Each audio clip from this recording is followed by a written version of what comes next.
Hello friends, काल आपण पाहिलं होतं 2x2 ची 1 लेअर कशा प्रकारे सॉल्व्ह करायची ते आपण बघितलेले होते. डिस्क्रिप्शन बॉक्समध्ये तुम्हाला पहिली लिंक भेटेलच. आता आपण बघू ही सेकंड लेअर म्हणजे वरची लेअर कशा प्रकारे सॉल्व्ह करायची ते आज आपण अल्गोरिदम फॉर्म्युलाद्वारे बघू. आता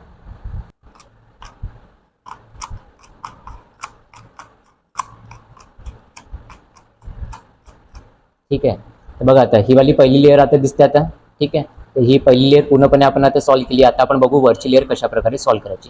तर स्टार्टिंगमध्ये काय करायची, मॅच करायची. हे पूर्णपणे मॅच झालं म्हणजे जसं आता बघा इथं काय रेड आणि काय ब्ल्यू, तर इथं पण काय पाहिजे, रेड ब्ल्यू पाहिजे. तर रेड आणि ब्ल्यू आहे, तर हे सुद्धा मॅच झाली. इथं काय बघा ब्ल्यू आणि ऑरेंज, तर ब्ल्यू आणि ऑरेंज सुद्धा मॅच झाली. त्याच्यानंतर काय करायची, तर बघा ऑरेंज आणि काय दिसत आहे ग्रीन, हे सुद्धा मॅच झाली. त्याच्यानंतर काय दिसतं इथं बघा आता रेड आणि काय दिसत आहे ग्रीन, तिथं रेड आणि ग्रीन म्हणजे सर्व कलर आपण पाहिले तर मॅच झाले. ठीक आहे, मॅच झाल्यानंतर याला आपण असं ठेवलं आणि याला काय करायचं, असं आडवं करायचं. ठीक आहे, केलं. आता असं केल्यानंतर इथं लास्टमध्ये काय आलं पाहिजे, इथे येलो येलो आलं पाहिजे. तर त्यासाठी आपला पहिला फॉर्म्युला तुम्हाला माहितीच आहे, तो त्याच पहिला फॉर्म्युलाची इथं काय करायचं, यूज करायचं. ठीक आहे, आणि तोच पहिला फॉर्म्युला यूज केल्यानंतर आपली सेकंड लेअर सुद्धा विदिन अ सेकंडमध्ये बनून जाणार. बघा म्हणजे अशा प्रकारे आपण काय केलं, 2x2 च्या क्यूब विदिन अ सेकंडमध्ये सॉल्व्ह केलं. अल्गोरिदम जो फॉर्म्युला आपण 1 फॉर्म्युला यूज केला त्या एका फॉर्म्युल्याच्या बलबुत्यावर.